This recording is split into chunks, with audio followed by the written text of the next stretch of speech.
Up guys, I am here with Chadwick Parker from Big Eye Design. Here's a guy who has launched more than 49 Kickstarter campaigns. He's raised over $5 million on Kickstarter, and they've got all sorts of products in titanium, brass, all of the things. He's a manly man, he is from Tennessee, and he has a beautiful family. I have slept at his house as well. You have. How was that for an introduction? It's intense. That's a lot of information. I love it. We'll have to unpack that. So the way these are gonna work, guys, is we're gonna talk about the things on the table. We're gonna talk knives, EDC, your background, Kickstarter, but we're also going to make Chad eat some things.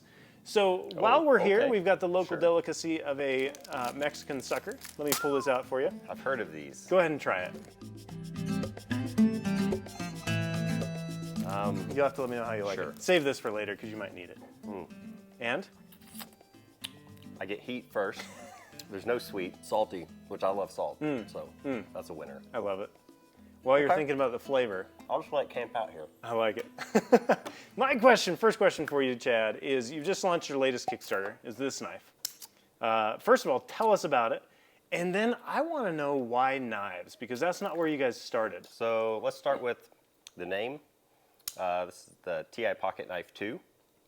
And it's a second iteration kind of coming from the first knife that we did here. So this is version 1, version 2. Why knives? That's a good question. because I think of Big Eye Design and I think pens. Yep.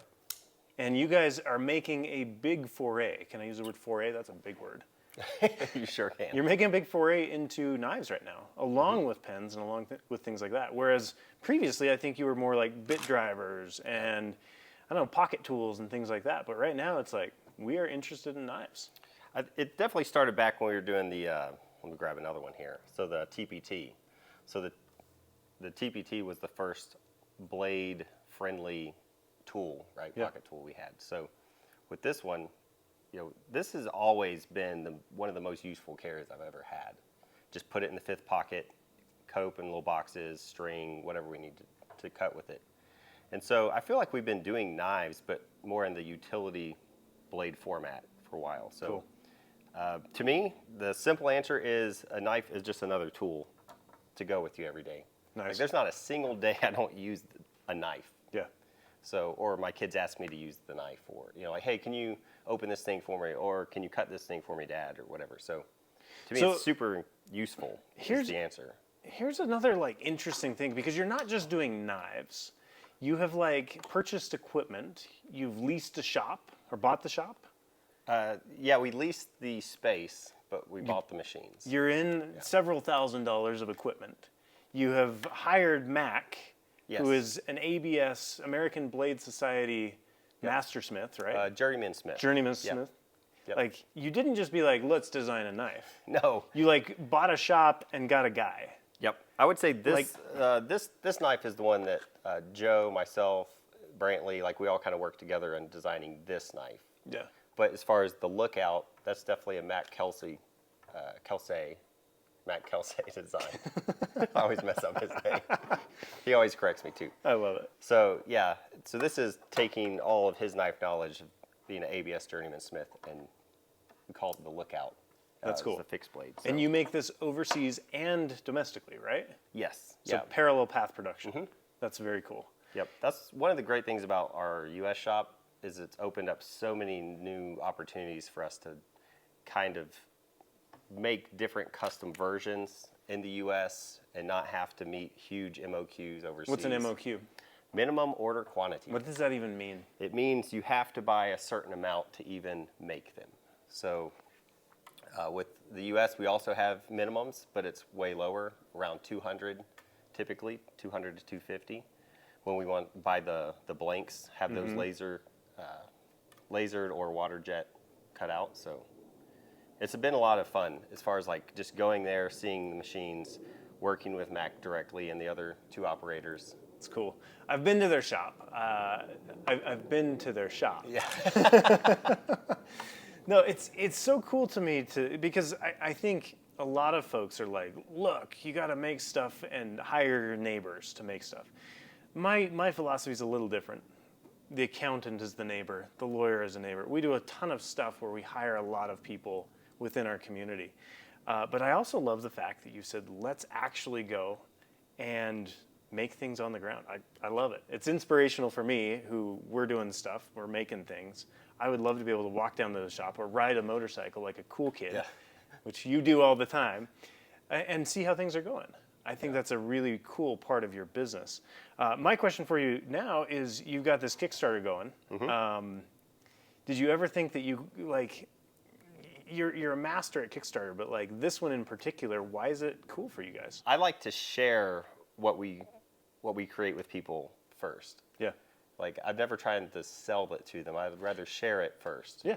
And if you like it, then pick it up. You know, there's a lot of things that we do that are really cool to us. Yeah. You know, like, you'll notice there's no extra screws. You have a pivot, and then you have the screw that holds in the pocket clip and the rest of the knife. So it's kind of a 2-screw design, if you will. Cool. With just these 2 objects. So that's one thing that we're always been really passionate about, is don't overcomplicate it just by adding screws for the sake of adding screws, or because it's easier for production. So that's typically why, you know, the cost is always higher, because we're doing it in engineering it in a way that's more complicated, but the end result is very minimal looking. Cool. That's always been our focus. It's just, I love that. I love that. Chad, do you know what I also love is funeral potatoes. oh, I don't know what that is. I'd like you to try them. My mother made them. Nope, Athena, my wife, made these. This is a local Utah delicacy. It's potatoes, cheese, cream, butter, and cornflakes on top. The cornflakes may not be as fresh as they were a couple hours ago. Keep it or toss it. No, it's good. It's real good? That's real good. Potatoes au gratin come to my mind. That sounds a little fancy for Is Utah. this cornflakes you said on top? Cornflakes on top, yeah. So when people die here in Utah, we get together and we eat funeral potatoes because it's comfort food. It's full of fat, and you just want to sit there and in your misery and eat these funeral potatoes. It's the name that throws me off. The name feels a little bit uninviting. Like, Well, it's a regional food taste eaten is at great. a funeral. you can have these anytime though. Yeah, but you only eat them at funerals with ham. I don't know why you eat You ham only either. eat this if someone dies. Yeah, So every time you eat this, it comes in your mind like, well, there goes Granny. I have to wait till someone else cooks the bucket, and then we can go again. Yes, yeah. But what if you want them on the weekend? I mean, you could eat them on the weekend, but I don't know that I've ever had funeral potatoes not at a funeral. So enjoy, because this might be your only time. Like, you can't go out and buy funeral potatoes. No, I had this a lot growing up. We never called them funeral potatoes. Well, you got a new name now. Take that back to Tennessee. Import that to Tennessee. That's going to be rough. Next time I'm going to eat them, I'm going to be like, who died? I love it. I love it. Chad, I want to talk for a minute about, you mentioned that a lot of times your stuff is pretty expensive. Sometimes. Yeah, Sometimes. It's premium stuff, right? I've seen particular comments on the internet where people are like, yeah, it's really expensive. What do you say to people like that? Expensive is relative, right? So there's like, Brantley that works with us. He like says, it's not cheap because it's not cheap. It's kind of It's not cheap because it's not cheap. kind Basically, of a funny thing to say, but the cost to make it is so high that it has to be expensive to actually make money on it, to make turn a profit, right? yeah, and it's like every industry, right? Like you can buy a knife that looks, you can buy a $20 knife. You can buy you can go get a free pen from the bank. It's just a matter of like what you're looking for. There's a market and there's an industry and there's a segment, and the prices will go up with vehicles, with pants, with everything, shoes. Yeah. There's always like the budget, the mid-tier, the upper tier, the luxury. So there's always the different segments. So Where does Big Eye fall in that? Are you luxury or are you kind of like high tier? I would say that Big Eye lands somewhere in the mid to upper level of that. Like, we don't want to overprice our items where they're only luxury items where people don't feel comfortable using them. But we also use the best materials that we can, put the most engineering into it, try to make it as innovative as possible so that people have something special. Cool. Almost like an heirloom piece of it. Like you Yes. guys use a ton of titanium. We do. And I think it's worth noting, this is one of my favorite parts about Big Eye Design. Right here on most of their pieces and parts, they use this little tie logo from the periodic table. Tell me, you have a trademark on the titanium periodic table logo. Is that correct? Yeah, that's a good What story. in the world does that even mean? Like, you can't own the periodic table, Chad. We don't own the table. But you own that logo is yours. There's a guy who likes to say, no, story time. I love it. So the way it went down is Joe and myself, we just wanted a simple way to show that it was titanium. I'm not big into logos. I'm not big into billboarding our products. As you wear my t-shirt, thank you. Yeah, well, it's a very good shirt. So the way the story goes is that we needed to put a logo on the products. And we just were like, well, what's the easiest way to communicate that it's titanium to people? Well, we'll just put the periodic symbol on there. But it looked a little busy with the 22 in the corner. So I took that off, we put it on there, and we were like, hey, that's nice and clean. It's distinct, but it's not overly logoed. And then we just submitted it for a trademark. It's amazing. And it just went through. There was no like fight or rejection letters, nothing like that. So we're like, oh, I guess we own that logo now, according to the U.S. government. You trademarked with the USPTO, U.S. Patent and Trademark Office, a periodic table element. Yes. I feel like we need a gold star for that. I don't have one, but I think it's pretty dang amazing, man. I love it. Yeah. You know what else I love is frog eye salad. You ever tried it? Oh, no? Does it go good with dead people potatoes? Funeral potatoes, Chad. Okay, so my mother made this. She actually crafted this for this show. Now, I do love tapioca. It's not tapioca. It's like a pasta. Give it a try first, Chad. It's pasta? Come on. Yeah, try it. Give it a try. This is local Utah fare, man.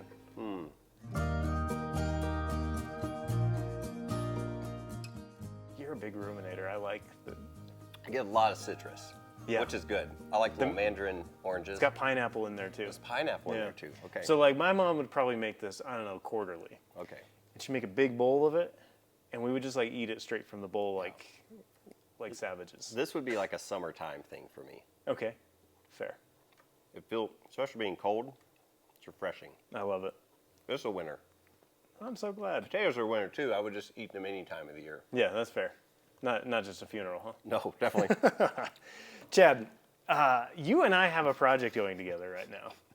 The Sancho pen, or as Brantley calls it, the Sancho. Yeah, the Sancho. The Sancho pen. So I had this wild idea when I went and visited you guys. The epic trip where I emblazoned you on my forehead, the eye. I said, what if we took one of your pen designs, and we took the idea from the Sendy to put toothpick and tweezers in here. So toothpick, tweezers.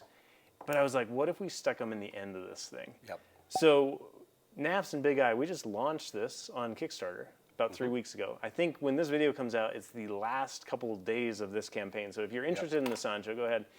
Here's what amazed me about it. I had this idea to throw a Bic crystal insert in one of their pens. We basically ripped off your pen and said, let's put a Bic crystal in there, and then let's put tweezers and toothpick in the end of this thing. Yep. Which we did. Very classic Navs. Classic Navs, to take an idea that exists already and say, how do you change it 2 degrees and make it interesting? So I kind of just floated this into the ether. I showed up to your shop with one of these guys. I was like, what if?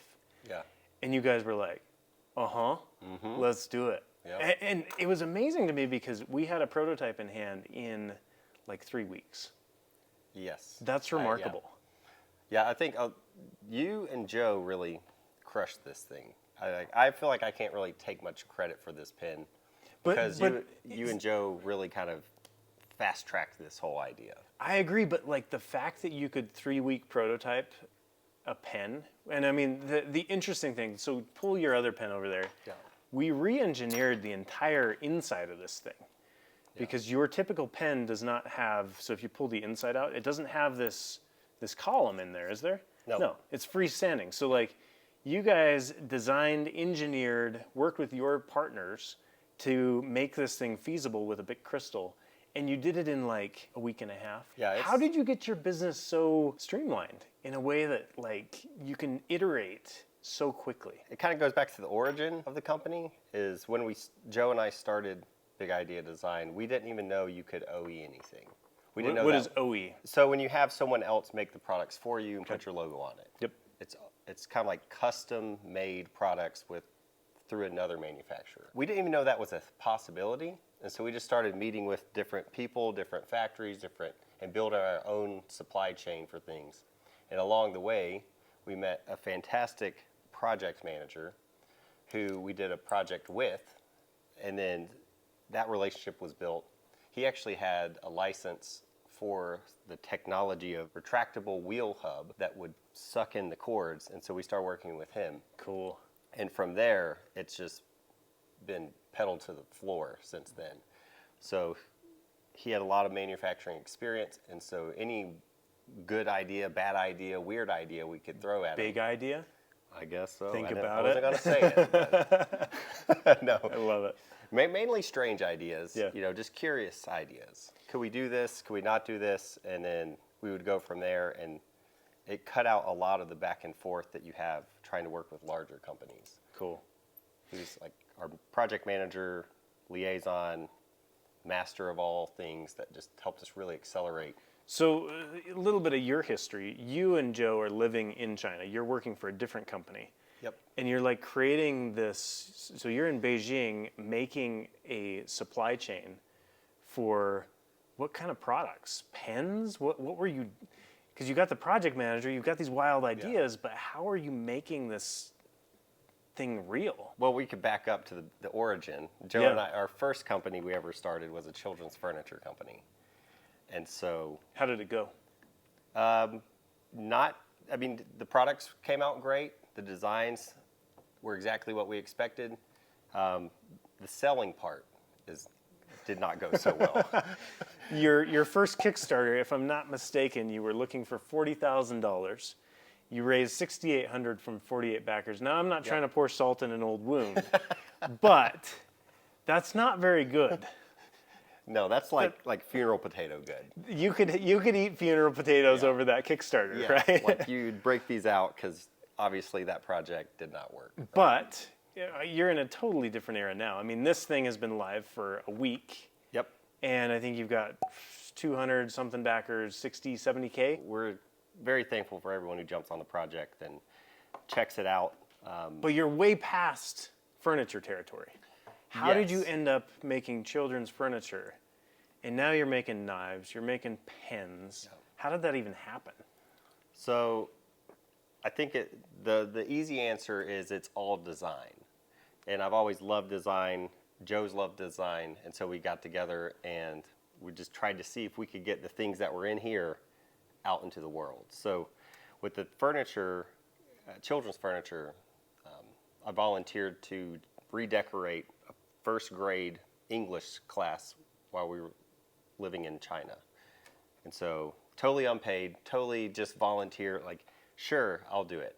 Cool. I had no experience designing a classroom, but that didn't matter. I was like, I'll do it. You love design. Yeah, I love design, so it was fun. The project, part of that was desks. I needed to find someone to help me make these custom desks that I had in my head that needed to come out. So we worked with the manufacturer who actually worked behind the factory that Joe and I worked for. And so he was willing to help us out. Cool. And so he said, you need to have this many for us to make it. And that's where the first Kickstarter, we were like trying to fill an entire container full. And that's where the $40,000, was it 40? Yeah. It was 40,000. That's where the $40,000 goal came from. We did not hit that by a long shot. $6,800? Yeah, we're a little bit away. 48 backers? That sounds like your mom, your dad, like aunts, My mom uncles. was on like, there. Yeah, Yeah, right? she did. Like, not to be rude, Yeah. but like, like, why did you keep going? Well, Because like that, I would do that and I'd be like, I'm done with Kickstarter, I'm out. I don't think Joe and I ever had a problem with failing. So like we're like, oh, it didn't work. Let's see what we can rework. How can we pivot? And so we just went back to the manufacturer and we said, okay, what's the largest sample run we can do? And it was 100 pieces. We're like, okay, we'll go back to Kickstarter and try that. We already had all the photos and the video. Excuse me, that salad's coming in. We already had all the photos and videos and everything set for the project. So it was real easy to go back, just negotiate 100 pieces, and then know what we needed to make financially to cover the 100 pieces, which is way, something we learned that was like, oh, that was a much better approach. Like, what's the minimum we need to make instead of like, what's the minimum mass production we need to make as far as the sample run. So from there, after that funded, we learned a lot about shipping big, bulky items. It's not cheap. It's very hard to warehouse those items. Not cheap to ship it again Not after cheap it gets to ship here. it again. If it's damaged during shipping, then you're replacing that at a loss. So we kind of circled the wagons, so to speak, and we're like, yeah, let's do something else, like smaller objects that we will carry every day, that we'll use every day. And so that's where it came into just kind of expanding our minds and like, let's shift it and let's do something else. And so Is that where you landed on pens? we didn't land there first. No. What'd you land on first? First, we landed on a flexible LED flashlight. Did you have one? I do. I love it. And so you can see on the back here, we called it the pack light. And we didn't even put the company name because we just kind of threw this together. We just got the domain, bigeyedesign.com. Can I turn it? How do I? It's not charged by any Oh, means. dang it. No. This is so anticlimactic. Yeah. But would you just like, you just bend it around wherever you needed it? Kind of Yes. a work light sort of thing? Do Yep. you still sell this? No. We did a Kickstarter on it. It was funded. We got, sold, I don't remember, a couple hundred pieces at max. Had them made, and then we said, okay, electronics are not our thing. Because it's very complicated working with the IC board and the programming, and then the battery had to be custom made to fit this to have as many hours as it needed to power. There's magnets integrated here. So it was just like one of these things that we continually learn. Just because you can design it doesn't mean you can make it. And make it well. Interesting. Yeah. Interesting. And then there was charging complications. If the little port breaks off, the whole thing is rendered useless. So at what point did you say, let's make pens? Because one of your biggest Kickstarters of all time was your first pen. Yes. And I think it was if not the first, the second titanium pen on Kickstarter. Our first pen was actually, we called it the PHX, which is a little known secret. Even Brantley didn't know this for a while. So why did you call that the PHX? It was like, well, my last name is Parker, Joe's last name is Huang, and anything with an X sounds cool. And so we just made it PHX1 for the first pen that we were going to make together. I love that. We've always had very simple, very straightforward naming. You have. I mean, you've got names like Thai pen, Thai, everything. TI Pocket Knife 2. Yes. Yeah. And I'm over here naming things Sancho. Which is super fun. Has a good narrative to it.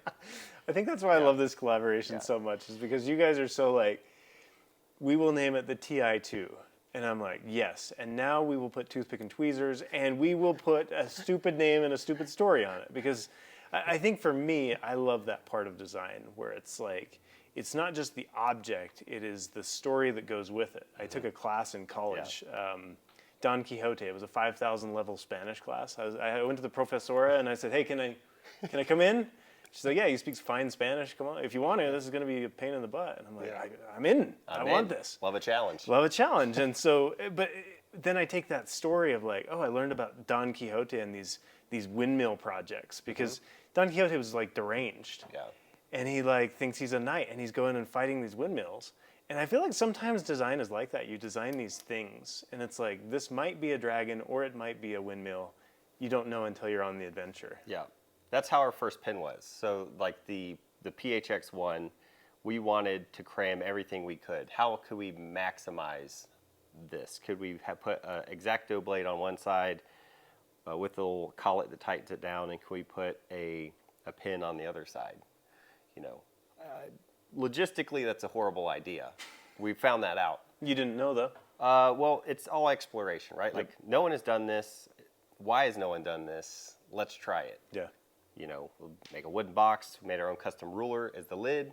So it was all like one little nice design package. Cool. And so, but during the manufacturing process on the X-Acto side, the threading got messed up and the knife part wouldn't fit in. Oh.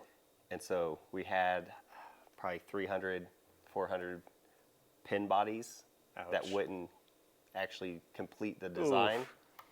And so just kind of thought, well, how do we pivot from here? How do we lemonade this? Because to start that, we just use our own money, like to fund, to get it started in production stuff. And so we're like, well, what if we put a cap on the end and just sell it as a straight add-on pin for $10? I believe it was $10. That was more successful. People wanted that more than the original thing. It was like sold out like 2 or 3 times the amount. As an add-on. As an add-on, wow. which was actually a mistake. Because you should have been kickstarting the We should have been kicked, and that's where we're like the light bulb moments. You know, all those things. We're like, people just want a good pen. Like that's what they want, and that's where what their dollars are saying to us. They're like saying, we like your innovation, but what we really want is you to innovate the pen more, not add things to it. How many pens in your line now? Are you a pen man. company? I don't know, man. We'd have to go At your back and core, look. are you a pen company? I would say at the core, we're still everyday carry company. Okay. So if you But you have more pens than anything in your line, yeah? we have more pins. You're a pen yeah. company. You're a pen company we- becoming a knife company and a cutting, all of these other things. But like, Yeah. We're comfortable with whatever people want to call us. Yeah. You know, like if they want to call us a pen company, that's fine. If they want to Well- call us EDC company, that's fine. you're more than a pen company, but really like your successful roots started in pens. Is that an accurate statement? Yes. Yeah. Yep. Because the whole idea was like, how can we take something that is locked into tradition and innovate it? Yeah. And so in the past, if you buy a really nice pen, you have to buy that brand's refill to go inside. And your pens will take how many refills? Not all of them, but It depends on up to nearly 1,000 on one of the models that we have. crazy. And so, but when the first pen came out, we fit 2 different popular refills, a High-Tech C, which is really good for drafting, and then a Uniball Sino DX. Some people say Signo, Sino, potato. dude, this is where like my knowledge falls off a cliff. I'm Well- like, well, I don't that's- even, it's- like that's why I did a big crystal, man, because I'm Yeah. like, I like big crystals. Well, that's why we started with just 2. We're like, Yeah. people won't want more than 2 options. Like that's, who changes these refills? These are the most 2 popular according to our research, Yeah. so let's just go with these. And we're like, that's good. And then we started working on a new version called, wait for it, solid titanium pen. And that was Make that you was eat like, something for that. Keep talking. okay.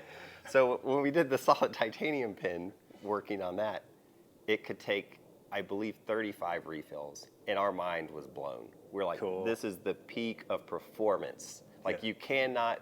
This is. We're done here. Like we'll never get past this.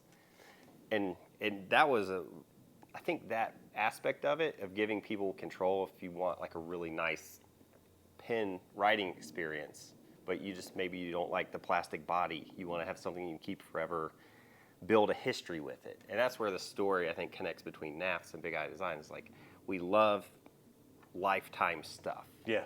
And we love that you can build the story with it. And you can Yes. take this pen and you can sign all of your important documents, buy a house with this, you know, Yeah. and birth certificates for children, travel overseas, and you're just like, this thing has so much history. Yeah. I mean, I have walked all of Europe and China with this. Not all, Yeah. but this went to Europe and China with me. And it's like, I don't love the inserts. I don't love the way it writes personally, but I'm like, this is part of my history at this point. Yep. Which is the same reason you're about to eat this green Jello. How was that for a transition? So green Jello in Utah is a thing. We're known for it during the 2002 Olympics. They made green Jello pins. This has floating carrots in it. Why carrots? I don't know. We don't eat it like this. I don't eat it like this. My mom typically puts fruit in it, but she made this especially for you, Chad, with floating carrots.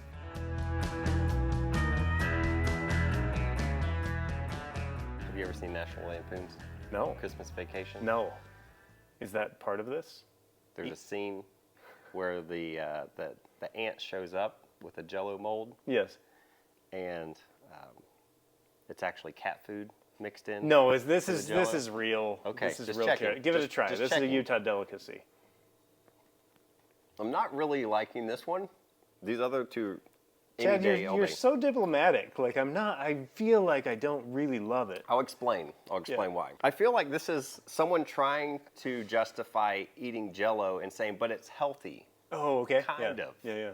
And you're like, just leave it alone. It's like Just let it be. It's like skim milk. Yeah. Just drink the whole. Yeah. The whole milk's great. Don't take your experience down. But I'll go in for another bite. I'll give it a second shot. I'm proud of him. Chad, while you're chewing that bite, here's the thing. You don't just do Pete's Pirate, Big Idea Design. I'm going to Pete's Pirate Life. Okay.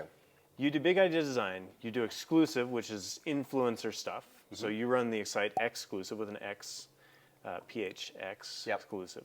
And you also, sorry, I couldn't help myself. You also run the product side of Pete's Pirate Life. Now, until a couple of years ago, when you guys first came to Blade Show with a pirate ship, I don't think a lot of people knew that that was a thing. That you were kind of the man behind the curtain of Pete's Pirate Life. So you and Peter McKinnon make stuff like big fat coins that go in boxes that are like these puzzle boxes. And you make things like these collaborative knives where you kind of have your Big Idea Design one, and then you have the Pete's version. And then you've done a fixed blade with him as well as prints and all sorts of different things, dice, bandanas. I can think of all these different things you've done. How did that happen, and what is it? What is Pete's Pirate Life? Yeah. Well, Pete and I think, really hit it off because we're both into EDC, and he's a huge EDC guy. That's how I know him, is from the internet, EDC. Yep. It's one of those like things that most people don't think. Most people know him for video, for photos, from his large YouTube following, and then just all the work he's put into that. With the EDC though, I mean, I can't even count how many knives he has. I found him because he had a Lucas Burnley Keyhone knife in one of his camera hacks videos. And somebody pointed out, they were like, hey, look, there's a Burnley knife in a Peter McKinnon video. I'm like, Peter McKinnon, who's that? And that's where I discovered him, and I'm like, holy smokes, this guy is like, he had like a Burnley Cypop and like all of these like deep EDC tools. Yep. And I was like, oh, this guy's a knife guy. He's an EDC guy. So you had that same experience as I had. Yep. But then what happened? I mean, we just started making things together. Did you email him and say, hello, I'm Chadwick from Tennessee? Chadwick from Chattanooga, that's a good alliteration. No, Chattanooga. Chattanooga. Chattanooga. PH Chattanooga. I'm in. I love it. So, no, that started, so it's all like the same world, right? So Taylor Martin, who runs Best Damn EDC, him and Pete were talking. Apparently Pete was asking him for advice on a high quality pen. Cool. EDC pen. And he actually suggested this one. He's like, the Pocket Pro, final answer. That's because the Sancho wasn't around yet, right? Yeah, the Sancho wasn't developed yet. It was still still cooking. That's a great recommendation. Yeah. So this pen, I saw the order come through. I was in an airport traveling, and I emailed the guys or texted them. I said, "Did you see what order just came through?" And they're like, sure, yeah. Who's that? I was like, how do you not know this? How do you not know Pete? Like, have you not watched any videos or anything? Have you lived under a rock? Yeah. And so from there, I sent an email to him. I was like, hey, Cool. just want to see how you're connected, like say hi. Amazing. And just started just like a genuine, just back and forth interest in EDC together. That is so cool because you now have done probably 30 plus projects for Pete's Pirate Life? Is that too low? That's definitely too low. Really? Yeah. Okay, how many? 100? Oh, I would say over 100. Wow, that's amazing. Yeah, we'll have Brantley look it up here in a second. That's fantastic because it's the thing I've learned about products is everyone is life. In the sense that like you have to dump life into, like this coin does not show up one day. Somebody has to design this. They have to design the front and the back and what does it say and how does it go? What do you put it in? How does it ship? Yep. Like every single thing that you decide to make in life, is life that you're going to pour into the thing. So 100 projects is remarkable, especially knowing that Pete is very particular. Yes, there's a lot of back and forth. A lot of times people, bring an idea, and we'll be like, let's see if we can make this, because it's something so far out of the box. It's a completely fresh take on it, and the packaging, the experience, everything is completely different than if it would have been, an idea that Joe or myself had independently. We'd be like, we wouldn't have gone as hard or as deep into the packaging or the unboxing experience like that. So, and there's certain items that are not crossover. Some are just strictly Pete's Pirate Life items only. Like the skeleton knife you just mentioned. Yeah. Like that was an exclusive Pete's Pirate Life thing. That's not like a crossover. Some things like the Pete's Pirate Life pin you have there, that's a collaboration. Yep. So like, some are collaborations, some are exclusives, but yeah, Pete and we've always had a blast working together to make things that. And it's basically a one-time release too, right? Like this comes out and it never comes back. There are a few exceptions, but for the most part, yeah, for the most part, it's always like one drop, limited edition. I like to think of it as we build the bridge, we go across the bridge, and we burn the bridge. And I gotta be clear with you guys at home, a new bridge. That is not how product development usually works. And it almost pains me to think of like, oh, you built this really cool thing, and then you burn the bridge on it. Because that is such a different way of looking at it. Because once you have a supply chain ready for this, like, cool, turn it on, keep making it, keep building it, right? Chad, I want to talk briefly. You have what I would call an abundance mindset. And I have what's called a scarcity complex. I look at those funeral potatoes and I think I had better eat them before they're gone, because if I don't get them, then they're gone. You're going to have to wait for someone to die. Yeah, right? Yeah. You're not going to get another opportunity. Yeah, you have an abundance mindset of like, I can work with Pete, I can work with NAFs, I can work with these exclusive guys, Jeremy Sires, Taylor Martin, all of these people, and we can grow together. Where does that abundance mindset come from? I think a lot of it comes from being grateful that we get to do this. And so like when we're grateful about it, grateful for the opportunity that we have to take these ideas, to work with people who can make them into a real object, a real thing. Like I want to share that with people. Like it's not something I want to like hoard and keep myself. And the whole team like feels like that way. It's not just me. It's like Joe, Brantley, everyone who does support, everyone who works with us. We all have that kind of sharing, with that love for sharing. Yeah. And so when we're grateful about it, it doesn't feel like we need to collect only our things or compete with everyone else in the space. Like we'd rather everyone lift up together and just support each other. And so that's like part of it is not so much competition side, like scarcity mindset of like there's only so many people that are going to buy a pen today, so many people that are going to buy the knife, and I have to compete with all the other people to make sure that they buy mine. Yeah. That's very stressful. Very stressful. So it kind of takes the joy out of doing it rather than sharing it with people and just being grateful that we get to do it. That's cool. That's way cool. Chad, I've got one last thing for you to try, and you have to give that a whirl. Ooh, do you know these ones? Does not you look don't know good. these ones. You lived in Beijing, and these are rocks. These are. This is a rock. I don't know if you can see that. Dude, it's not a rock. That's a rock. This is a Chinese plum. I learned about them on a road trip through China this year. It's almost like a little bit of dip. You throw it in there. Okay, I've had this. You've had this? I've had this. I like it. Well, you got that in your mouth, Chad. If you could do it all again, would you still choose pens, knives, and things that go in pockets, everyday carry? It's going to take a while to put this over here. You picked a big one. I did. I went big. Big idea. Oh, I see it. Big I PhD design. PHX. You can't deal. I might choke on that. Not a question in my mind. I would still make EDC items. It's the most useful thing I can carry and use every day. And I know I'm not alone in that. Like that's why we all gravitate towards these things. I'm a firm believer that everybody is an EDC person. They just may not know it yet. I love that. And that's something that Brantley is passionate about. Joe is passionate about. Like, our whole team is passionate about. My wife is big into EDC, and I had to convince her. Once I showed her, I was like, you're big into EDC. It's just different items that you carry every day than I carry every day.